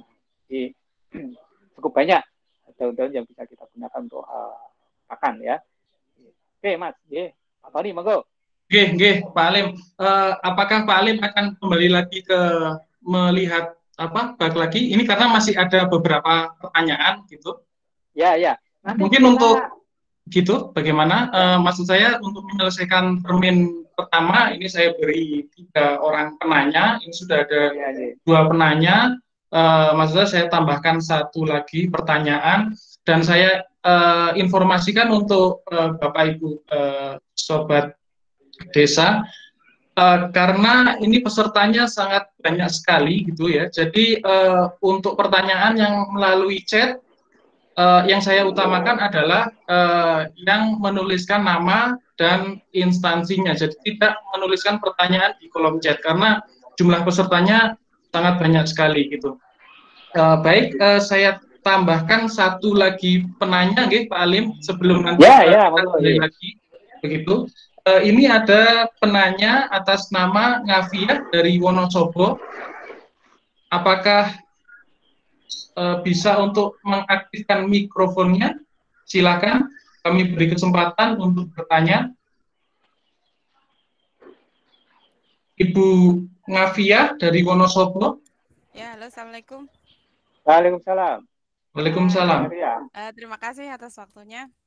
Sebenarnya ini mau tanya, tadi udah beberapa pertanyaan yang saya tanyakan udah terjawab. Kemudian kaitannya dengan persiapan ini ya, yang tadi di fiber itu kan ada dikasih garam. Nah itu pemberian garam ada perbandingannya enggak dengan air yang nantinya akan diberikan di dalamnya, seperti itu. Mungkin itu saja dulu pertanyaannya. Ya, terima kasih. Ya. Baik, dari Wonosobo ya. Bisa langsung Pak Tony? Boleh, monggo Pak Alim, langsung dijawab. Terima kasih pertanyaannya Ibu dari Wonosobo. Salam untuk Wonosobo ya. Nah, jadi seberapa banyak garam yang digunakan? Kita biasanya memberikan garam 5 gram per liter air ya. 5 gram per liter air itu sudah cukup. Jadi untuk membasmi mungkin bibit-bibit penyakit, mungkin bakteri-bakteri yang tidak menguntungkan begitu ya. Kemudian kita berikan garam tersebut. Jadi rendah itu ya, 5 gram per liter saja. Demikian Pak Tony. Oke, monggo Pak Alim dilanjutkan kalau mau kembali ke melihat lagi. Ya. Nah, ini kita akan menunjukkan tadi pakan yang sudah kita beri probiotik, kemudian sudah kita diamkan beberapa saat. Memang ini kita tidak diamkan semalam, sebaiknya juga semalam. Nah ini tetap tidak menggumpal begitu ya, walaupun kita beri tadi ya, ini tetap tidak menggumpal seperti ini. Nah ini sudah ada probiotiknya. Nah ini nanti akan kita coba untuk berikan ke ikan-ikan yang kita pelihara ya. Kita pelihara, kemudian selain itu nanti juga akan kita kita tunjukkan ikan guraminya yang di bak fiber gitu ya. Kemudian makan tambahan ikan gurami itu seperti apa? Jadi ada daun talas, daun pepaya ya, juga daun singkong yang masih muda juga mau gitu ya. Mari kita lihatkan di sana.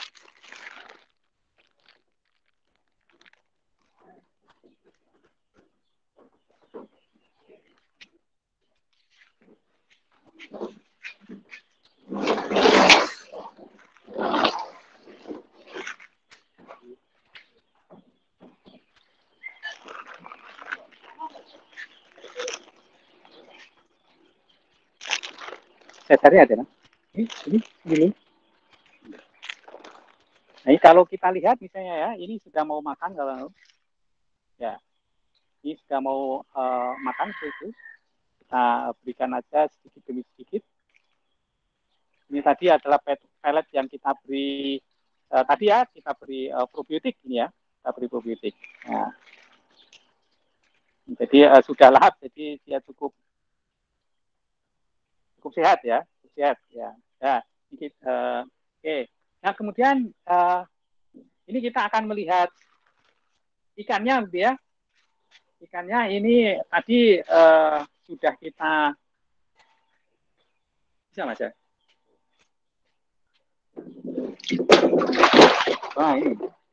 Nah ini ikan gurame, ya ini sebagai contoh aja ya. Nah ini ikan gurame yang kita pelihara. Nah ini masih mungkin beberapa bulan lagi bisa kita panen konsumsi. Sebenarnya ukuran ini juga sudah bisa kita jual sebagai benih. Kalau di Jogja ini berapa ya? 5.000 sampai 7.000 per ekor kalau di Jogja ini ini ya. Ini ya, per ekor bukan per kilo ya, per ekor. Nah, ya ini pakan tambahannya ya. Pakan tambahannya ini bisa ini daun singkong ya, daun singkong ada ya ini. Kemudian daun talas ini sampai daunnya udah habis ini ya. Ini tinggal gagang-gagangnya saja ini ya. Ini daun talas. Ini bisa kita berikan. Daun pepaya juga boleh. Daun pepaya juga boleh kita berikan ya. Kita berikan. Nah, kemudian ini ikan nila dicoba diberi makan sudah ini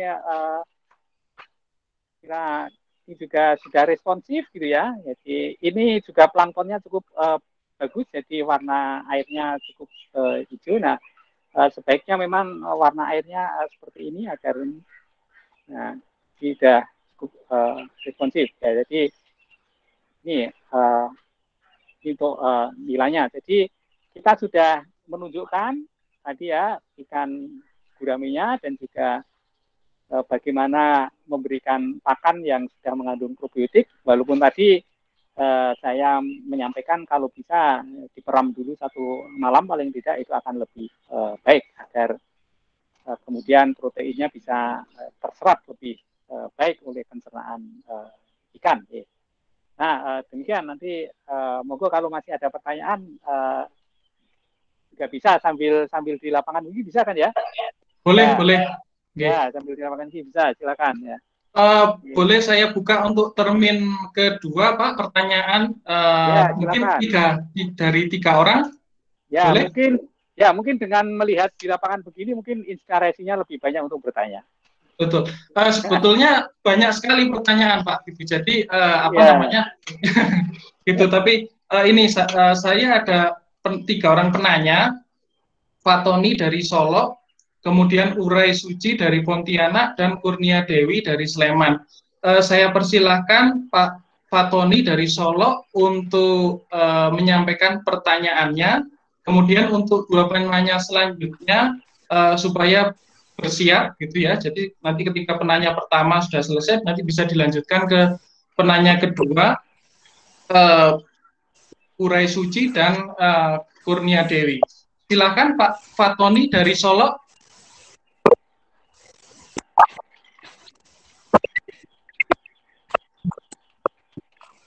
Halo Pak Fatoni dari Solo, apakah sudah tersambung? Assalamualaikum Pak Moderator. Ya, silakan Pak. Assalamualaikum Pak Moderator. Waalaikumsalam Pak Tony. Nah, ini mohon maaf kameranya di off kan karena ya. Sinyal ya Pak ya, sinyal Kang ya. Ya,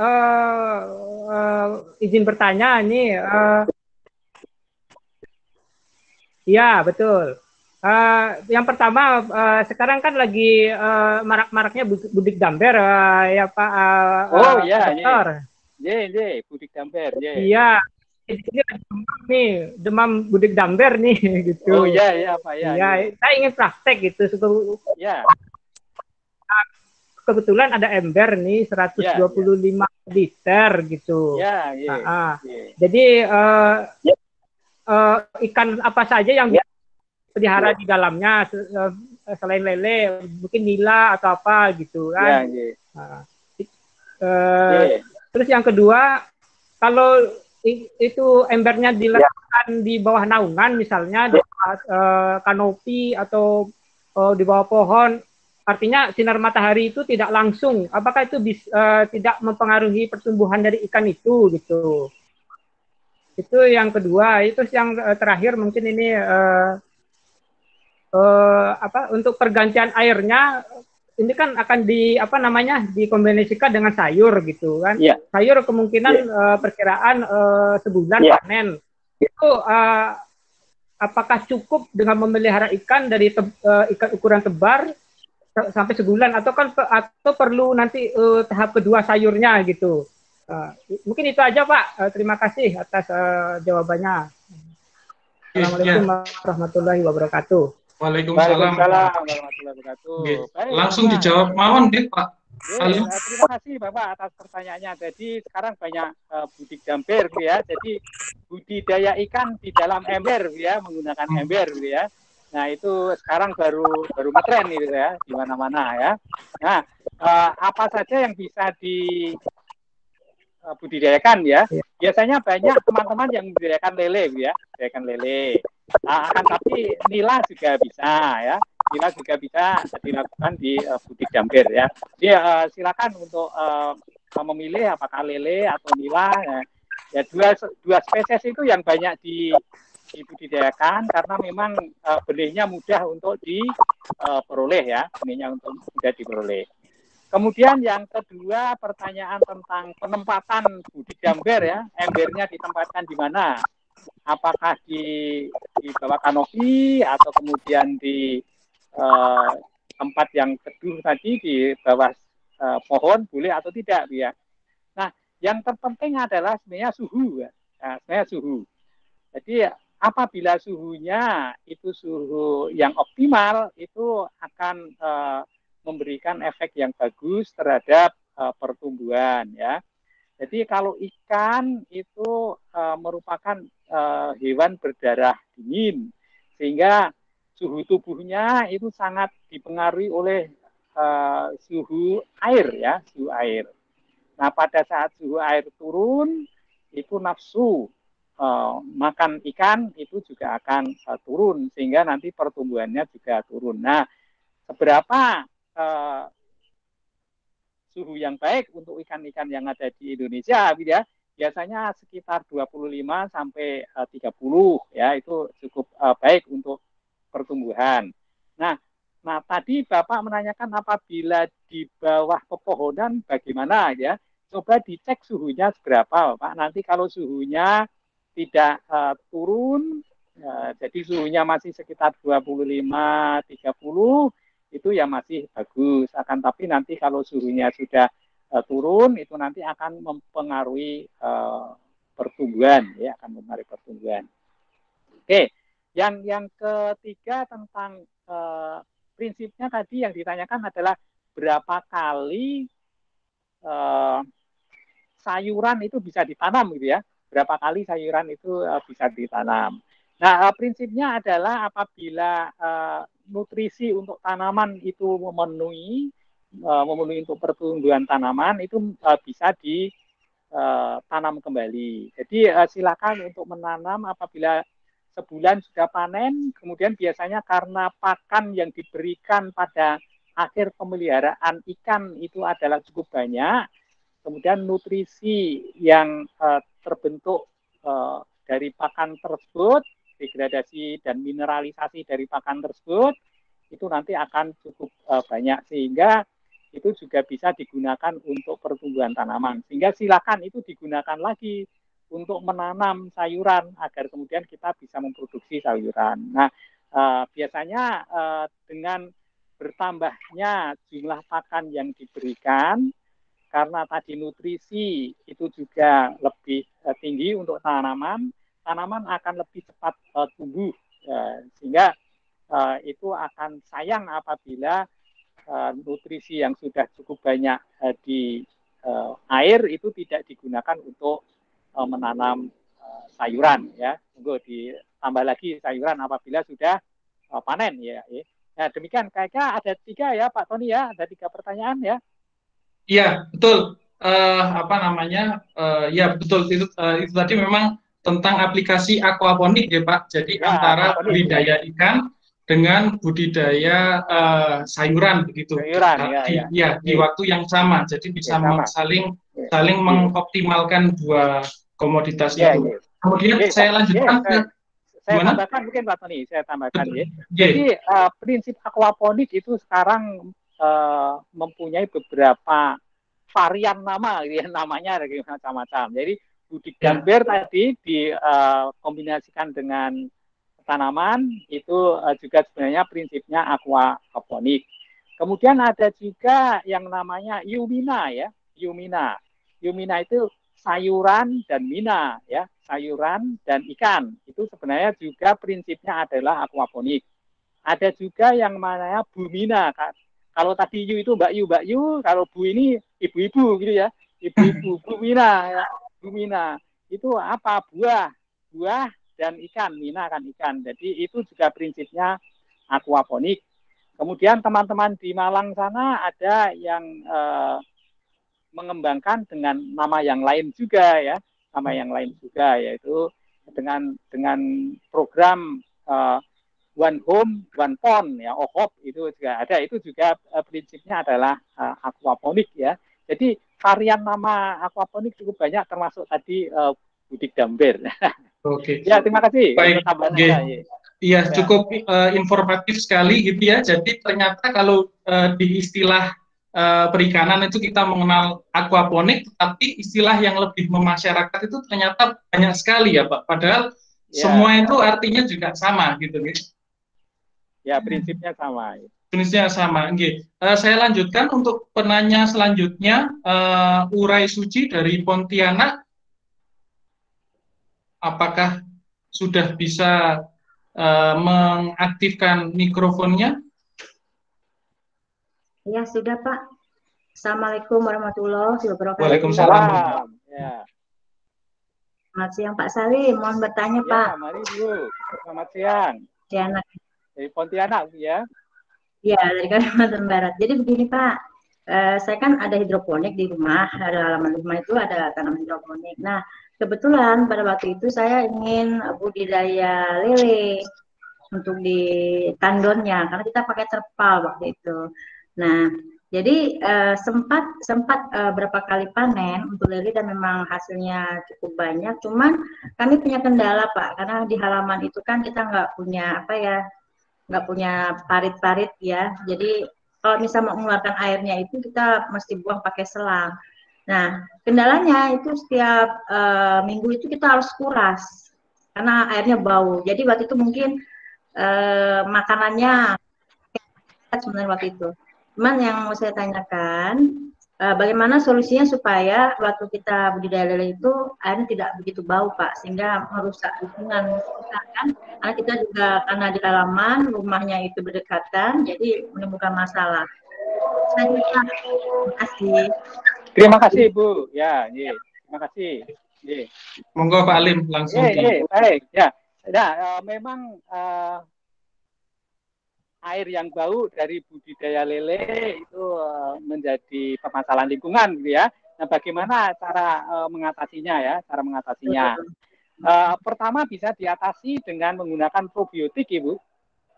Dan menggunakan probiotik ya. Jadi menggunakan probiotik yang tadi sudah saya jelaskan gitu ya. Nanti coba Ibu mencari aja produk-produk probiotik yang ada di Pontianak itu ya. Nah, mungkin mereknya lain di sini mungkin ya. Jadi kalau tadi kan tidak bermerek karena itu kita buat sendiri ya. Kita buat sendiri ya. Silakan untuk mencari. Jadi bisa kita buat probiotik. Nanti probiotik bisa probiotik yang dicampur di pakan atau probiotik yang kemudian ditebar di air ya.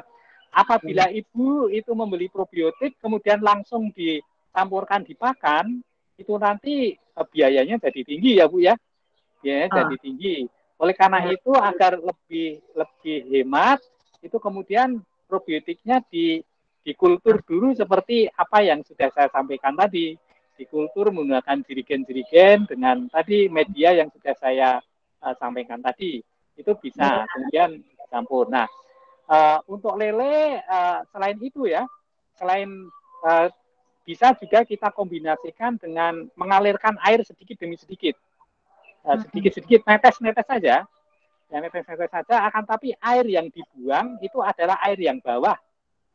Air yang dibuang adalah air yang bawah, karena air yang bawah itu yang banyak mengandung sisa-sisa kotoran, termasuk amonia, ya amonia yang menimbulkan bau ya.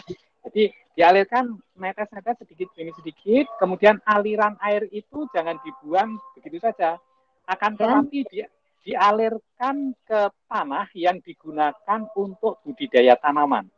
Nah kalau di sini kita gunakan untuk budidaya pisang ya Bu, untuk budidaya pisang. Jadi lelenya tadi budidayanya lele, air yang digunakan untuk budidaya lele tidak berbau. Karena kemudian nutrisinya itu kita alirkan di tanah yang kita gunakan untuk budidaya tanaman seperti ini. Jadi di sini juga sangat, kalau kita lihat ya lingkungan ini ya, ini kanan kiri semua rumah ya, kanan kiri semua rumah. Ya, kanan kiri semua rumah. Tapi di sini tidak dari budidaya lele itu tidak menimbulkan bau karena kita menggunakan tadi cara-cara semacam itu Ibu. Ya, semoga bisa menjawab Ibu. Ya, terima kasih banyak Pak, sangat membantu. Waalaikumsalam. Ya, pertanyaannya mirip, ada beberapa pertanyaan memang yang saya lihat di chat juga itu yang menanyakan tentang kolam lele itu bau begitu ya. Jadi betul. Jadi Ibu sudah mewakili dari pertanyaan-pertanyaan lain sehingga sudah terjawab. Jadi intinya dengan probiotik itu diharapkan bisa memperbaiki kualitas air begitu ya. Gitu. Kemudian, ya. Masih Bu. Ya. Sama-sama. Saya lanjutkan ke penanya yang ketiga Pak.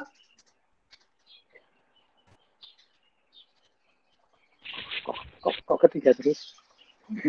Ini iya. Saya tambah satu penanya lagi ya Pak. Iya, moga. Pak Tony. Iya. Dari Palembang jawabannya. Iya Pak, dari Palembang. Iya, silakan Pak. Silakan. Assalamualaikum. Terima kasih Pak Tony. Nah, saya punya permasalahan Pak Gary ya. Saya punya kolam itu setengah kali 30 kali 7 meter. Setengah meter kali 0,3 meter kali 7 meter. Nah, kolam itu saya kasih gurami dan nila. Nah, permasalahannya nafsu makannya itu berkurang. Mohon pencerahannya. Dan mungkin saya kalau bisa boleh berbagi tadi Bu Endah dari Pontianak ya, itu tentang bau gitu. Nah, kolam saya itu di pinggir di dinding kamar tidur gitu. Itu tidak bau gitu. Tapi saya kasih aerator Pak Gary. Mohon pencerahannya. Terima kasih. Monggo Pak Alim. Terima kasih Pak dari Palembang ini. Salam Palembang ya, empek ini Palembang ini ya. Ya baik.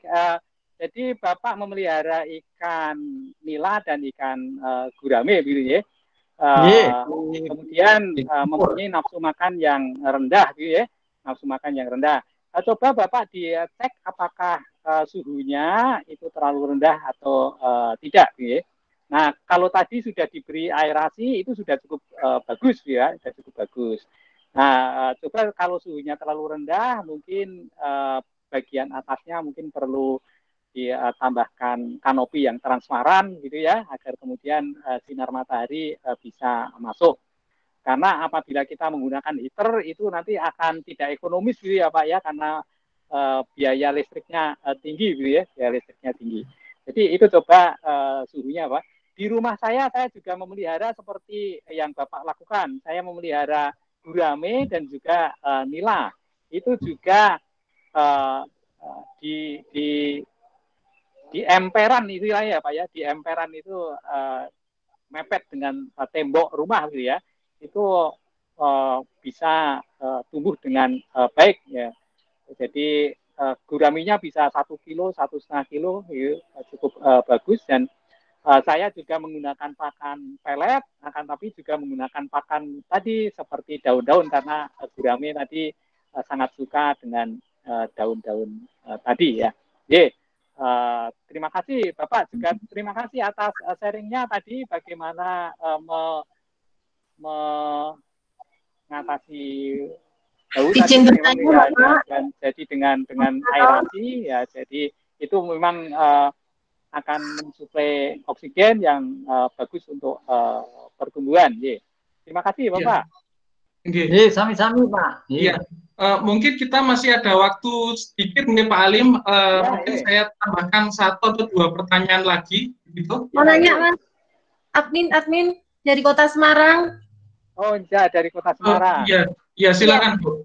Ya, tadi dijelaskan untuk pemberian air sumur itu ditambahkan dengan POC.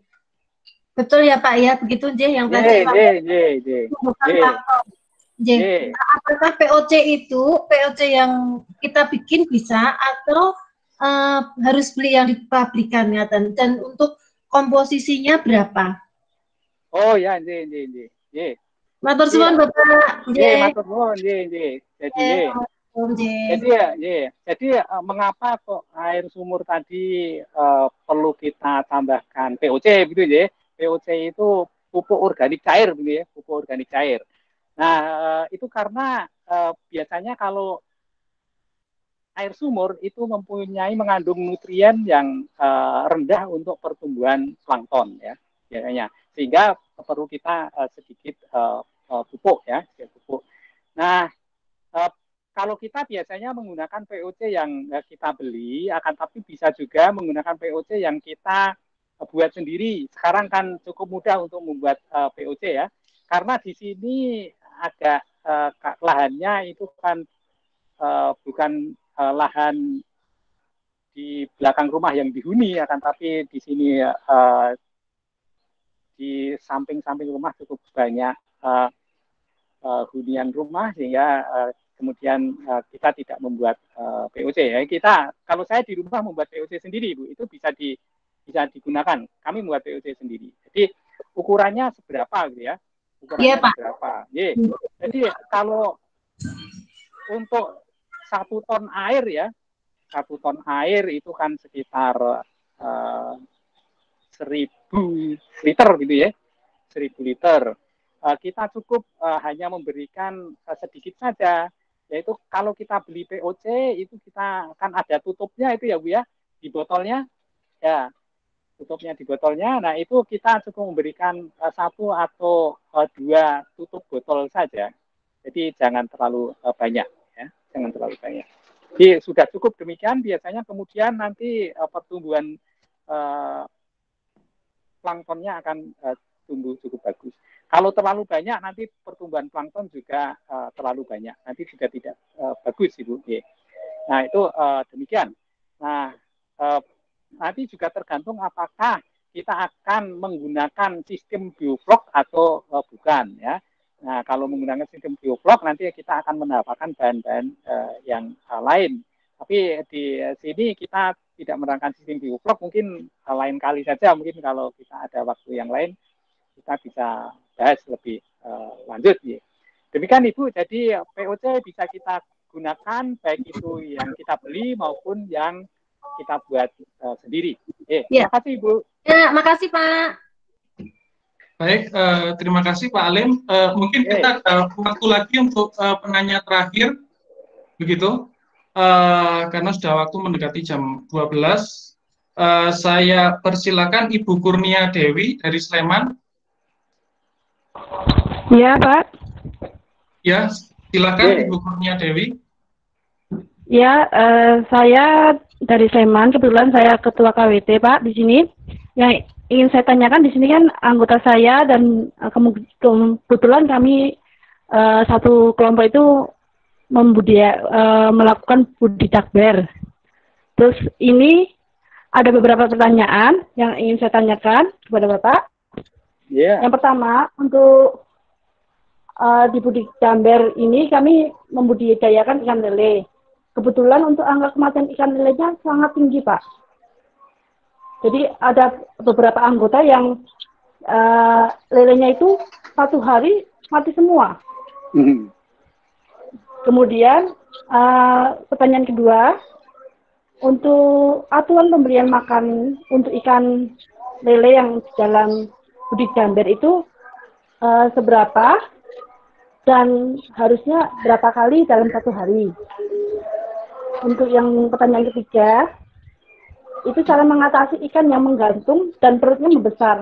Karena itu kalau yang ikan menggantung perutnya membesar itu nanti kemudian mati, Pak, untuk ikannya. Ya. Itu saja pertanyaan dari kami, Pak. Terima kasih. Assalamualaikum. Ya, Ibu Kurnia Dewi, terima kasih. Ada 3 pertanyaan. Monggo, Pak Alim. Ya. Halo, Ibu Dewi, Ibu Kurnia Dewi dari Sleman, terima kasih atas pertanyaannya. Jadi ada kematian-kematian yang cukup banyak ya, hampir kemudian 100% mati, begitu ya, Bu? Ya. Iya, Pak. Ya, betul. Jadi, betul ya. Jadi tadi mohon diperhatikan bahwa kematian itu biasanya terjadi beberapa hari setelah tebar, gitu ya, Ibu ya. Ya. Nah, iya betul Pak, betul. Nah, oleh karena itu harus kita perhatikan dulu persiapannya, Ibu, persiapan airnya tadi. Apakah Ibu mempersiapkan air paling tidak hampir sama dengan yang kita persiapkan atau tidak, gitu ya? Ya. Itu untuk persiapan airnya, persiapan airnya juga udah didiam selama 7 hari, Pak. Ya, kemudian sudah 7 hari, kemudian mungkin sudah ada sedikit planktonnya, gitu ya, Bu ya. Kalau terlalu bening itu biasanya juga tidak bagus ya. Ya, yang kedua juga suhunya coba dicek itu, dicek apakah suhunya cukup bagus atau tidak. Kalau misalnya itu kok suhunya tidak cukup bagus, nanti wadahnya itu ditempatkan di tempat yang kira-kira suhunya hangat, ya. Karena mungkin terlalu teduh, mungkin kemudian suhunya turun drastis, ya. Kemudian yang ketiga adalah kita perhatikan pada saat membeli benih, Ibu, apakah benihnya itu sehat atau tidak, gitu ya? Sehat atau tidak. Jadi apakah ada yang terserang penyakit atau tidak, terutama tadi adalah parasit, bakteri, jamur itu cukup banyak dan sangat rentan ikan-ikan yang masih kecil tersebut. Nah, oleh karena itu sebaiknya apabila kita tidak yakin dengan kondisi kesehatannya, kita harus mencari benih-benih yang dijual oleh penjual-penjual benih yang sudah kita kenal dengan benar, ya. Oh, Pak itu pasti benihnya bagus, gitu. Nah, beli aja yang ada di sana. Pak itu benihnya bagus, karena banyak juga yang kemudian mencampur dari berbagai macam asal benih. Nah, itu biasanya kemudian penyakitnya tidak bisa kita kendalikan. Nah, kemudian juga bisa kita melakukan desinfeksi bibit sebelum kita tebar, ya. Sebelum kita tebar, kita desinfeksi bibit, itu bisa menggunakan PK, kita celup dengan PK, sehingga bisa menurunkan bakteri-bakteri yang merugikan, ya, bakteri-bakteri yang merugikan. Nah, kemudian ikan-ikan yang menggantung, gitu ya, kalau ikannya sudah menggantung, itu biasanya sudah sulit untuk diatasi penyakitnya. Mengapa? Karena menggantung itu berarti insangnya sudah tidak berfungsi dengan baik, ya. Tidak berfungsi dengan baik. Kemudian alat peraba itu sumutnya itu biasanya juga keriting gitu ya, sehingga dia tidak bisa meraba dengan baik, tidak bisa mencari makan dengan baik, sehingga itu kemudian bisa menimbulkan kematian yang cukup tinggi. Oleh karena itu ya tadi seharusnya kita melakukan pencegahan seawal mungkin dengan cara-cara persiapan yang baik, disinfeksi baik itu peralatan dan juga disinfeksi bibit, kemudian juga penempatan embernya tadi di tempat yang cukup hangat. Selain itu juga kita bisa menggunakan probiotik, dan yang keempat gitu ya, kita bisa juga menggunakan imunostimulan. Imunostimulan itu untuk meningkatkan kekebalan tubuh ya, kekebalan tubuh. Nah, kami juga mengembangkan imunostimulan dari berbagai bahan, dan nanti bisa diaplikasikan. Monggo Ibu Dewi, karena dekat mungkin nanti bisa kita berjumpa di kampus, itu bisa kita ngobrol bersama lebih lanjut, Ibu. Ya Pak, ya. Nanti saya insya Allah ke sana. Ya. Baik, terima kasih. Terima kasih. Ya. Baik. Terima kasih Pak. Assalamualaikum. Ya. Terima kasih. Memang tampaknya budidaya yang favorit itu budidaya lele, Pak. Jadi banyak pertanyaan tentang perlelean, kemudian masalah yang sering timbul adalah kolam bau, kemudian lele mati gitu. Jadi memang kita harus, kalau untuk ikan mati kan harus dianalisis, karena penyebabnya kan tidak hanya satu, tetapi bisa saja berbagai macam. Entah itu dari kualitas lingkungannya, atau dari kualitas benihnya juga, apakah benih itu baik atau dalam kondisi yang sudah tidak baik. Begitu. Kita sudah menyelesaikan sesi diskusi.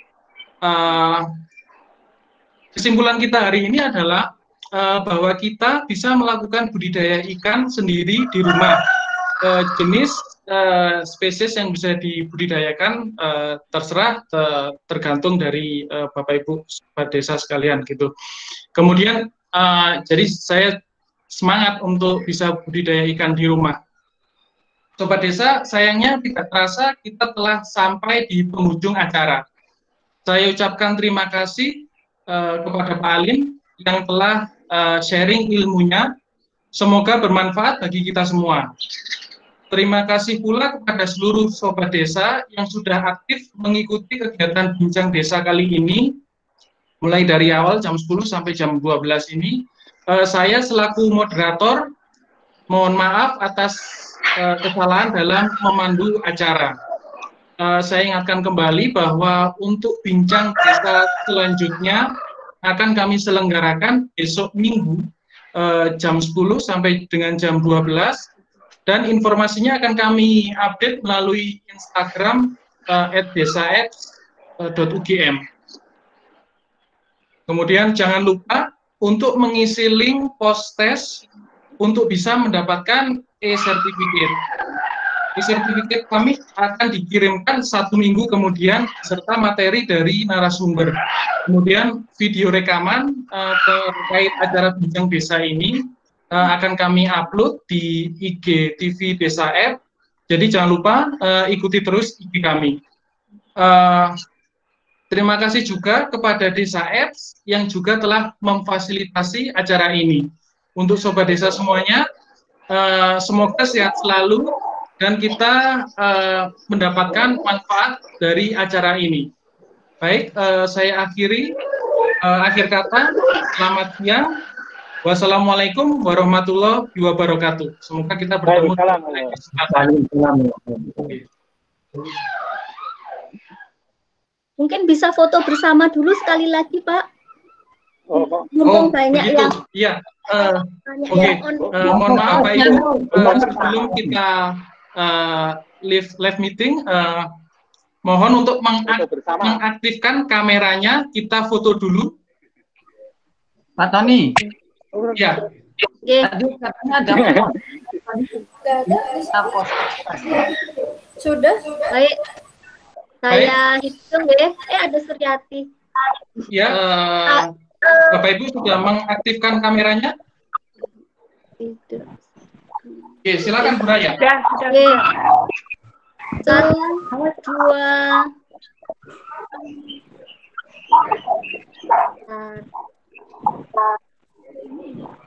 Oke, sekali lagi nggih. 1, 2.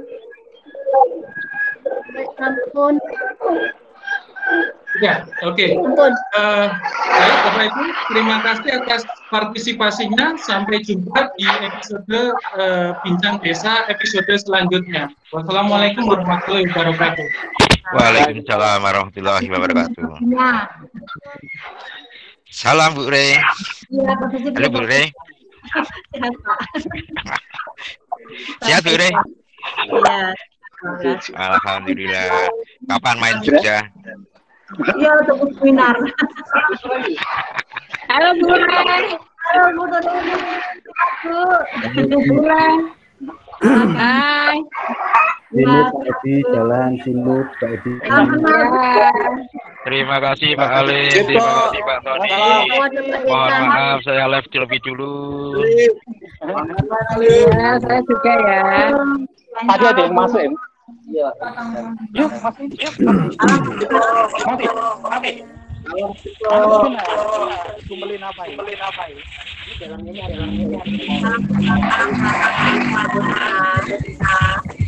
Kumpul ini kan.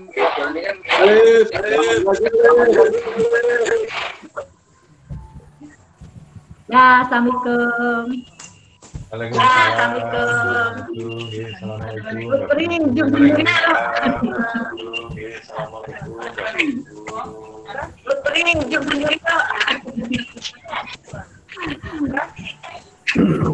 Besok lagi hadir. Besok sayuran.